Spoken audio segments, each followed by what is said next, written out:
तो अब आ जाती हैं क्लासेस और हेडर फाइल्स और ये वो सारा मामला आ जाते हैं। अब हम देखते हैं क्लासेस क्या होती हैं। Classes basically object oriented programming आप सब ने ही पढ़ी होगी। ठीक है, तो क्लासेस बेसिकली जब आपने कोई रियल वर्ल्ड ऑब्जेक्ट को अपने कोड में यूज़ करना हो या इस तरह से, तो आप क्लासेस यूज़ करते हैं। क्लासेस बेसिकली क्या करते हैं कि आपने एक चीज़ बनाई, उससे रिलेटेड जितना भी कोड है वो आप एक ही जगह पे रख देते हो। ठीक है, ताकि क्या कहते हैं, जब भी आपने उसको यूज़ करना है तो आप उसको उसी जगह पे रख के यूज़ कर लो। ठीक है, फंक्शन से ये थोड़ा सा ऊपर लेवल का है। फंक्शंस आपकी स्टेटमेंट्स को ग्रुप करके उनको ऑर्गेनाइज कर देता है। फंक्शन देखो, अब ये 3 टास्क परफॉर्म हो रहे हैं फंक्शंस के अंदर: print intro, get input, play game. अब अगर देखा जाए तो ये तीनों फंक्शंस जो हैं ये एक बड़ी यानी एक गेस गेम के अंदर जो हैं वो चल रहे हैं। ठीक है, तो अगर हम एक क्लास बनाएं गेस गेम की, तो उसके अंदर ये तीनों फंक्शंस आ सकते हैं। ये क्योंकि ये तीनों फंक्शंस जो हैं ये गेम से रिलेटेड हैं, ये गेम के अंदर कोई ना कोई टास्क परफॉर्म कर रहे हैं। ठीक है, तो हम गेम की एक क्लास बना के उसके अंदर इन चीज़ों को शिफ्ट कर सकते हैं। सही हो गया। तो क्लास बना लेते हैं। क्लास का जो है वो बेसिकली सिंटैक्स है वो ये होता है कि आप लिखते हैं क्लास, उसके बाद अपनी क्लास का नाम लिखते हैं। मैं लिख देता हूँ गेस गेम। ठीक है, और उसके बाद आप लिखते हैं, आप करली ब्रैकेट्स डालते हैं और इसके एंड पे सेमी कॉलन आता है। फंक्शंस के एंड पे सेमी कॉलन नहीं आता, लेकिन इसके एंड पे सेमी कॉलन आता है। ठीक है, क्लास के एंड पे। तो ये हमारे पास आ गया गेस गेम। ठीक है, अब गेस गेम के अंदर हम इन तीनों फंक्शंस को लिख सकते हैं। ठीक हो गया। और इसके अंदर दो तरह की चीज़ें होती हैं, एक होता है प्राइवेट और एक होता है पब्लिक। प्राइवेट, इसको हम इस तरह से लिखते हैं, प्राइवेट कॉलन और पब्लिक कॉलन। ठीक हो गया। प्राइवेट के अंदर वो चीज़ें लिखते हैं जो हम चाहते हैं कि सिर्फ इस क्लास के अंदर अंदर इस्तेमाल हो सके। क्लास के बाहर वाला कोई जो कोड है वो इसके अंदर हमने वेरिएबल्स या फंक्शंस लिखे हैं उनको इस्तेमाल ना कर सके। मिसाल के तौर पे हम नहीं चाह रहे कि बाहर से कोई आके इस वर्ड को चेंज कर दे, इस स्ट्रिंग वर्ड टेस्ट को। ठीक है, इसको हम नहीं चाह रहे कि वो कोई चेंज कर दे। ठीक है, तो हम इसको प्राइवेट के अंदर लिख सकते हैं। मैं इसको कट कर देता हूँ और इसके अंदर प्राइवेट के अंदर लिख देता हूँ, क्योंकि अगर कोई इसी को चेंज कर देगा तो हमारे पास जो वर्ड है वो ठीक नहीं रहेगा। हम चाह रहे हैं कि डायरेक्टली कोई इसको चेंज ना कर सके। हम बाद में ऐसे फंक्शंस बनाएंगे जिसके थ्रू आप इसको चेंज कर सकते हैं, लेकिन वो बात की बात है। ठीक हो गया। अच्छा, ये हमारे पास ये दो फंक्शंस थे जो कि हमने बनाए थे ताकि दो डिक्लेरेशंस थी जो हमने की थी ताकि कंपाइलर को पता चल सके कि ये दोनों फंक्शंस मेन के नीचे लिखे हुए हैं। ठीक है, इन दोनों को हम क्लोज कर देते हैं क्योंकि इनकी ज़रूरत नहीं है हमें। और बाकी ये जो फंक्शंस हैं इनको हम उठा के क्लास के अंदर लिख देते हैं, कंट्रोल एक्स कर देते हैं और पब्लिक के अंदर लिख देते हैं इनको। ठीक है, void और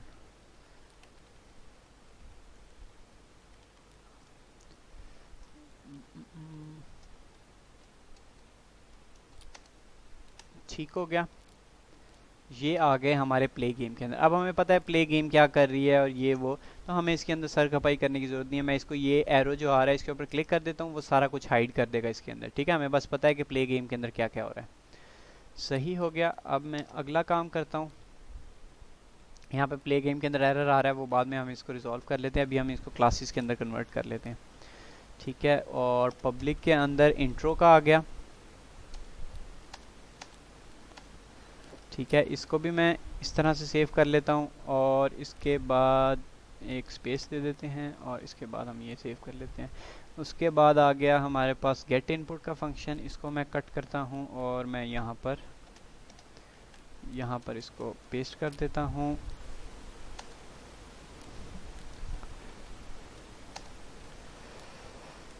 ओके हो गया, और इसको भी मैं क्लोज कर देता हूँ। ठीक है, अब हमारे पास ये 3 फंक्शन हैं और एक हमारे पास प्राइवेट वेरिएबल है टेस्ट का। ठीक है, तो अब हम क्या करें। ये हो गया, ये हो गया, ये हो गया और ये हो गया। अब अगर यहाँ पर आप देखें, इसको वर्ड की ज़रूरत है, वो इसको मिल जाएगा यहाँ से प्राइवेट के अंदर, क्योंकि प्राइवेट की जो चीज़ें हैं वो एक्सेसिबल होती हैं फंक्शन के क्लास के अंदर अंदर। ठीक है, इनपुट इसको यहाँ से मिल जाएगा, कंग्रेचुलेशंस, और ये वो ठीक है, यहाँ तक तो बिल्कुल ठीक है, मतलब ये प्ले गेम को कोई इशू नहीं है। उसके बाद प्रिंट इंट्रो है, इसके अंदर तो सिंपली सी आउट की स्टेटमेंट्स हैं, तो इसको भी कोई इशू नहीं होगा। गेट इनपुट के अंदर हम एक गेस ले रहे हैं, उसको प्रिंट करवा रहे हैं और उसको हम गेट कर रहे हैं, मतलब उसको गेस को रिटर्न कर रहे हैं। और ये जो गेट इनपुट वाला फंक्शन है ये प्ले गेम यूज़ कर रही है यहाँ पर, तो कोई इशू नहीं है। ठीक हो गया, तो ये चीज़ें ओके हैं। अब ये हमारे पास फंक्शन बन गया, क्लास बन गई, इसके अंदर हमने सारा जो अपना कोड था वो हमने इसके अंदर लिख दिया। अब हम इस क्लास का, इस गेस गेम का एक वो बनाएंगे, ऑब्जेक्ट बनाएंगे। ठीक है, क्योंकि अब हम डायरेक्टली ये नहीं कर सकते हैं, जिस तरह हम प्रिंट इंट्रो और प्ले गेम कर रहे थे, अब हम ये डायरेक्टली नहीं कर सकते। अब हमें एक क्लास चाहिए, तो क्लास थी गेस गेम, उसका हम एक वेरिएबल बना लेते हैं गेम। ठीक है, या आप कह सकते हैं प्लेयर। ठीक है, क्योंकि ये प्लेयर की वो है।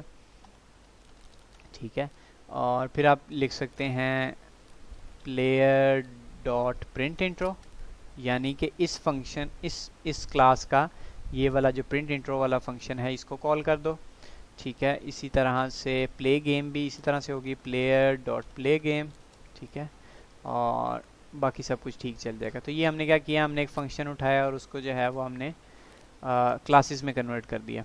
ठीक है, अब मैं इसको कंपाइल कर लेता हूँ।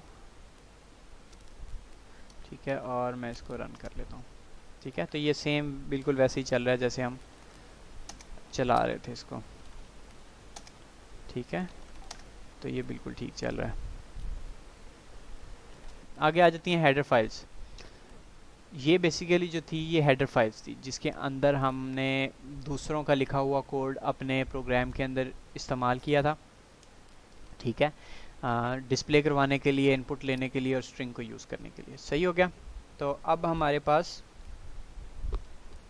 अब हमने क्या करना है, हमने इस क्लास को, ये चूँकि अब हमारी बड़ी ज़बरदस्त क्लास बन गई है, तो हमने क्या करना है, इसको उठा के अलहदा से रख देना है, ताकि कोई और भी अगर हमारा गेस गेम का ये क्लास यूज़ करके एक गेम बनाना चाहे तो वो बना सके। ठीक हो गया। तो हम क्या करेंगे, हम इस गेस गेम को, इस क्लास को एक हेडर फाइल के अंदर लिख देंगे, और फिर हम उसी को सिंपली इसी तरह से हैश इंक्लूड, और जिस तरह हमने स्ट्रिंग की है उसी तरह गेस गेम कर देंगे।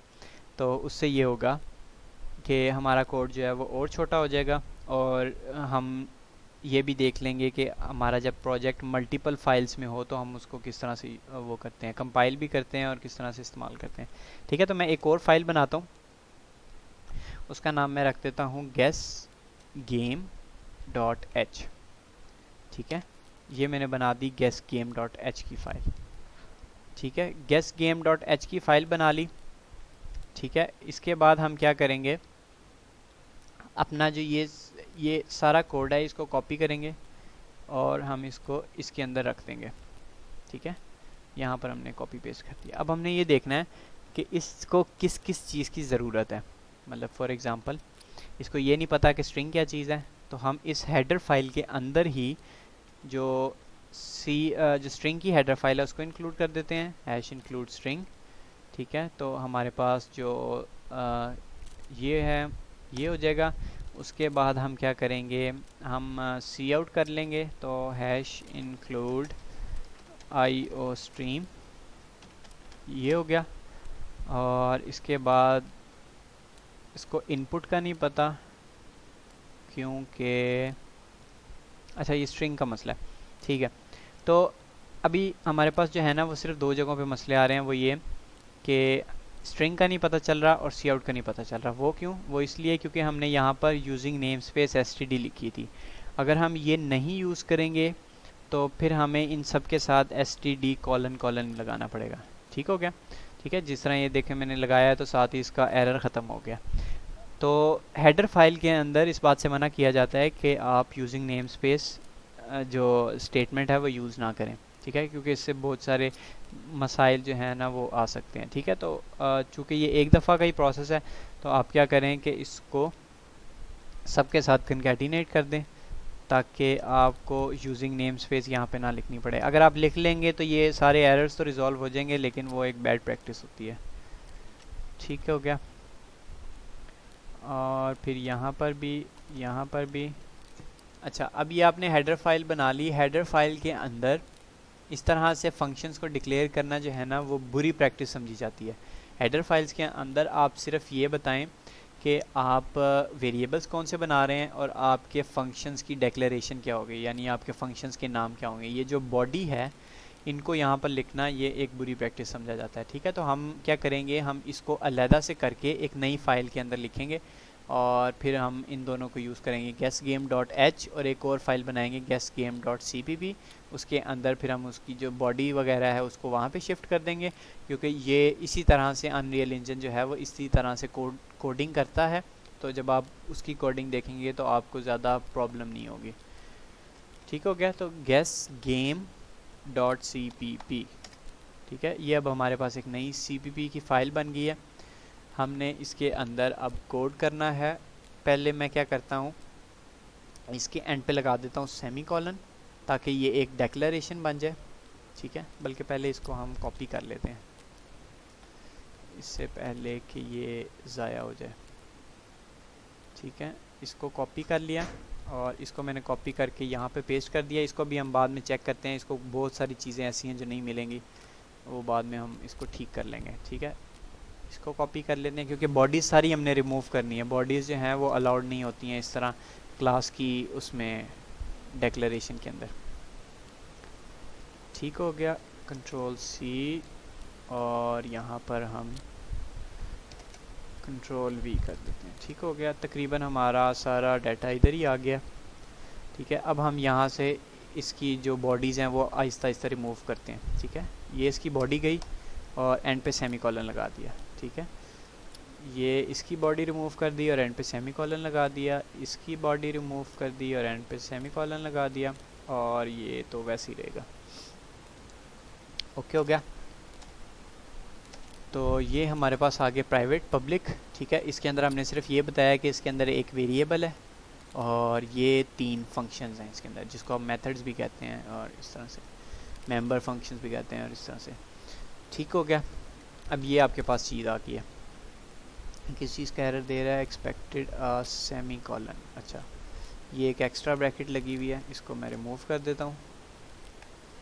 और ये आपके पास एक क्लास की जो है ना वो डिक्लेरेशन, या आप कह लें कि क्लास आपने डिक्लेयर कर दिया, उसके अंदर बता दिया कि एक वेरिएबल है वर्ड के नाम से, और एक गेट इनपुट का फंक्शन है जो कि स्ट्रिंग रिटर्न करता है, और 2 फंक्शंस हैं प्रिंट इंट्रो और प्ले गेम का। ठीक है, अब हमने ये क्लास बना लिया, क्लास से बाहर हमने इनके ये तीनों फंक्शंस जो हैं इनको डिक्लेयर करना है।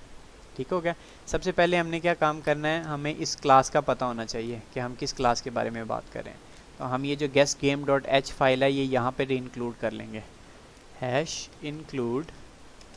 ठीक है, ये वाली कॉमास लगाएंगे क्योंकि अब हम किसी C++ के साथ जो हेडर फाइल्स आती हैं उनको सर्च नहीं कर रहे हैं, हमने जो एक अपनी हेडर फाइल बनाई है हम उसको सर्च कर रहे हैं। तो guessgame.h। ठीक हो गया, ये हमने कर ली इंक्लूड। अच्छा, अब मैं ये बताना चाह रहा हूँ कि ये प्ले गेम जो है ये वो फंक्शन है जो कि हमने गेस गेम के अंदर बनाया था।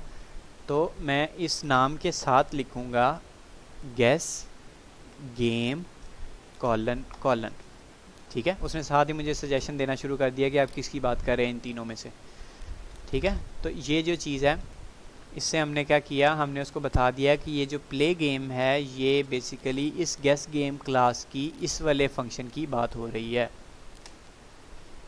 ठीक हो गया, सेम चीज़ हम करेंगे, इसको मैं कॉपी करता हूँ और सेम चीज़ मैं प्रिंट इंट्रो के साथ भी अटैच कर देता हूँ, और यही चीज़ मैं गेट इनपुट के साथ भी अटैच कर देता हूँ। तो ये आपने क्या किया है, आपने एक जगह पे सिर्फ डिक्लेरेशन की है, एक नई के अंदर आपने सिर्फ और सिर्फ उसकी डेफिनेशन की है।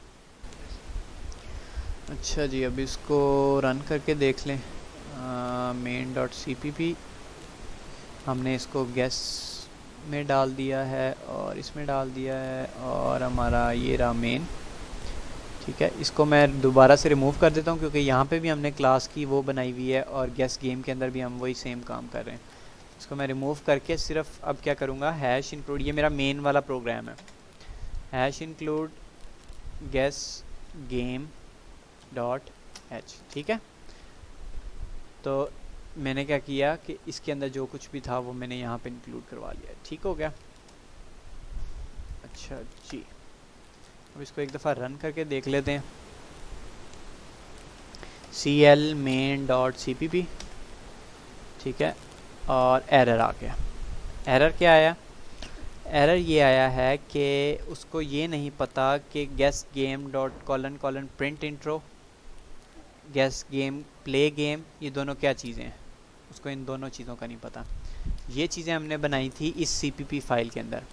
तो आपने क्या करना है, जब भी कोई एक्स्ट्रा cpp फाइल आप यूज़ करते हैं प्रोग्राम के अंदर, तो आप उसको साथ कंपाइलर को बताते हैं कि मैंने मेन डॉट cpp कंपाइल करनी है, इसके साथ साथ गेस गेम डॉट cpp भी कंपाइल करनी है, क्योंकि हमारे पास दो cpp फाइल्स हैं। जितनी भी cpp फाइल्स होती हैं ना, हमने उनको इंक्लूड करना होता है कंपाइलर के अंदर। कंपाइलर को बताना होता है कि आपने कौन कौन सी फाइल जो हैं वो कंपाइल करनी है। ठीक है, तो मैंने बताया cl main dot cpp file और guess game dot cpp file. ठीक है, अब मैं इसको चेक करता हूँ।